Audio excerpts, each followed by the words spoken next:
राहुल गांधी ने एक बार फिर मोदी सरकार के खिलाफ भरी हुंकार। मोदी से लेकर अंबानी तक की कर दी खूब वजीहत। कहा अंबानी की शादी में लोग खिंचवा रहे सेल्फी, यहाँ लोग मर रहे भूखे। दोस्तों, कांग्रेस नेता राहुल गांधी भारत जोड़ो न्याय यात्रा लेकर मध्य प्रदेश पहुंचे हुए हैं। यहाँ राहुल गांधी ने रविवार 3 मार्च को अंबानी परिवार की शादी को लेकर टिप्पणी की।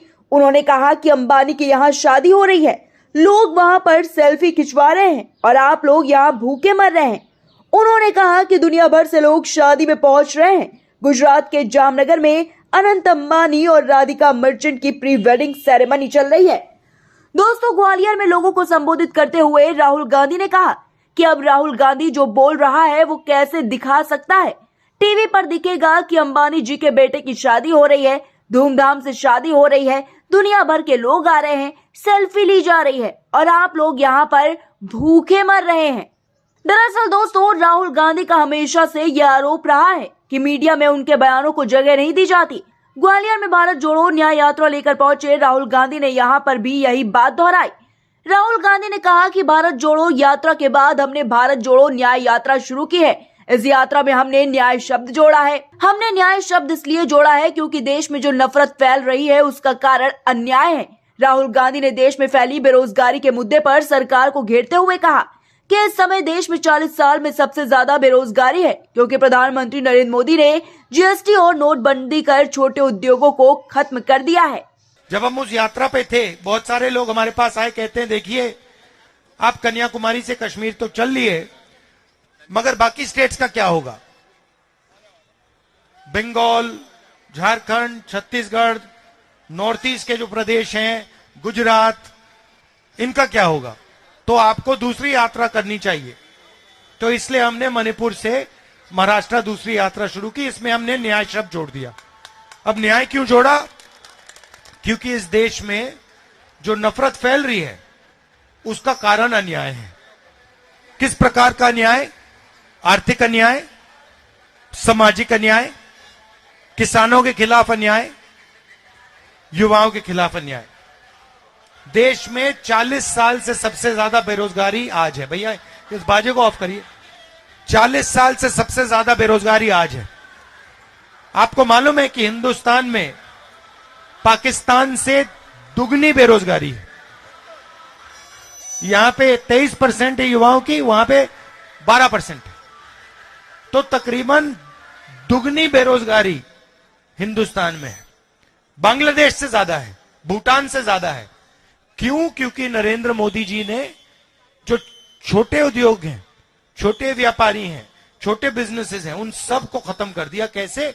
जीएसटी और नोटबंदी से। वहीं दोस्तों, ग्वालियर में एक बार फिर से राहुल गांधी ने जातिगत जनगणना की बात दोहराई। कांग्रेस नेता ने कहा कि देश में करीब 50% ओबीसी, 15% दलित और 8% आदिवासी वर्ग के लोग हैं, यानी कुल 73% लोग। उन्होंने कहा कि आपको देश की बड़ी बड़ी कंपनियों के मैनेजमेंट में एक भी ओबीसी, दलित और आदिवासी वर्ग का व्यक्ति नहीं मिलेगा। हमने जातिगत जनगणना की बात की तो नरेंद्र मोदी कहते हैं कि देश में सिर्फ 2 जातियां हैं, अमीर और गरीब। वो नहीं चाहते कि देश की सच्चाई 73% लोगों को पता चल जाए कि किसकी कितनी भागीदारी है। दूसरा अन्याय सामाजिक अन्याय। इस देश में पिछड़े लोग कितने हैं? 50%। आदिवासी कितने हैं? 8%। दलित कितने हैं? 15%। कितना होता है? 73 होता है। अब आप देखो, मीडिया की बड़ी बड़ी कंपनी की लिस्ट निकालो, मालिकों की लिस्ट निकालो, 73% में से आपको वहां एक आदमी नहीं मिलेगा। मालिकों की लिस्ट में आपको एक कुशवाहा नहीं मिलेगा, एक माझी नहीं मिलेगा, एक यादव नहीं मिलेगा, एक दलित नहीं मिलेगा, एक आदिवासी नहीं मिलेगा। मीडिया के मालिकों की लिस्ट निकालो, 73% में से आपको एक आदमी वहां नहीं मिलेगा। 650 हाईकोर्ट के जज हैं हिंदुस्तान में। 73% आबादी के पास 100 हैं।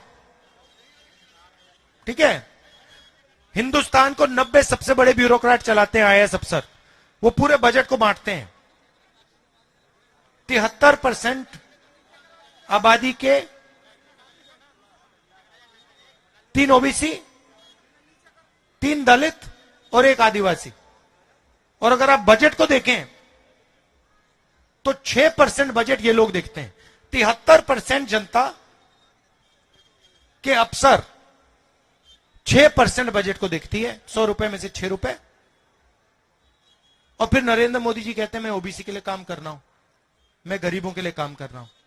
हमने जाति जनगणना की बात उठाई, हमने सिर्फ ये कहा देखिए, जैसे किसी को चोट लगती है, आपको कभी चोट लगी है, अस्पताल गए आप, पहला काम डॉक्टर ने क्या कहा? एक्सरे कराओ। कहा ना कि भैया हाथ टूटा है, लगता है हाथ टूटा है, एक्सरे कराओ। तो हमने कहा कि भैया हिंदुस्तान का एक्सरे करा देते हैं, जाति जनगणना करा देते हैं, पता लग जाएगा पिछड़े कितने, दलित कितने, आदिवासी कितने, गरीब कितने, कितना धन कितने किसके हाथों में है। अब इसका तो किसी को इतराज नहीं हो सकता, किसी को इतराज नहीं हो सकता कि हम कह रहे हैं भैया देश का एक्सरे कराओ, पता लगाओ धन किसके हाथ में है, पूरे के पूरे एसेट्स किसके हाथ में, अदानी के हाथ में कितना है, गरीब जनरल कास्ट के हाथ में कितना है, पिछड़ों के हाथ में कितना है, दलितों के हाथ में कितना है। नरेंद्र मोदी जी कहते हैं नहीं, हिंदुस्तान में तो कोई जात ही नहीं है, 2 ही जात है, एक गरीब है, एक अमीर है। अच्छा, अगर 2 ही जात है तो फिर आप ओबीसी कैसे हो गए? पहले आप कहते थे हम ओबीसी हैं, हम ओबीसी हैं, हम ओबीसी हैं। अब हमने एक्सरे की बात की, जाति जनगणना की बात की, आप कहते हो भैया इस देश में तो ओबीसी है ही नहीं, पिछड़े है ही नहीं, सिर्फ 2 जात हैं। क्यों? क्योंकि आप डरते हो, आप नहीं चाहते हो कि देश की सच्चाई 73% को पता लग जाए।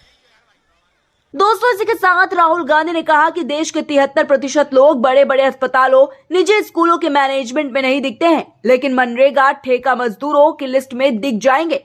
अगर ये 73% लोग मनरेगा ठेका मजदूरों की लिस्ट में दिख सकते हैं, तो ये लोग बड़े बड़े अस्पतालों, निजी स्कूलों, कंपनियों के मैनेजमेंट में क्यों नहीं? उन्होंने कहा कि पहले सरकारी नौकरियां थी तो इन 73% लोगों को भागीदारी मिलती थी, अब सब कुछ प्राइवेट कर रहे हैं। तो दोस्तों, इस तरह से राहुल गांधी ने ग्वालियर में प्रधानमंत्री नरेंद्र मोदी पर जमकर तंज कसा, साथ ही साथ अंबानी परिवार को भी लपेटे में ले लिया है। फिलहाल दोस्तों, राहुल गांधी के ऐसे बयान को लेकर आप क्या सोचते हैं, कमेंट बॉक्स में हमें जरूर बताएं।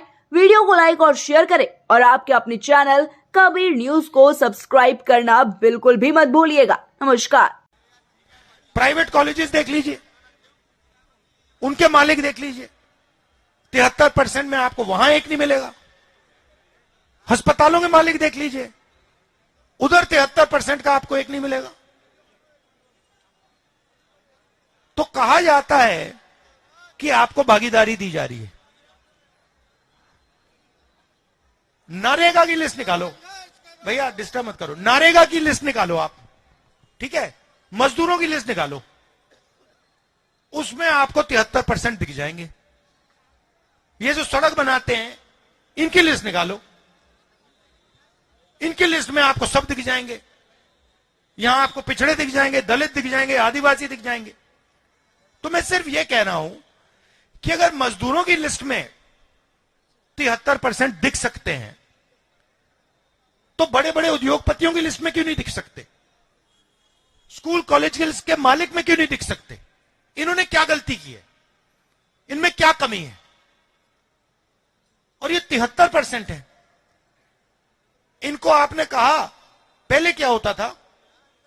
पहले इनके लिए रास्ता बनता था। कैसे बनता था? पब्लिक सेक्टर हुआ करता था। आपको याद होगा, BHEL, HEL ये सब कंपनियां थी,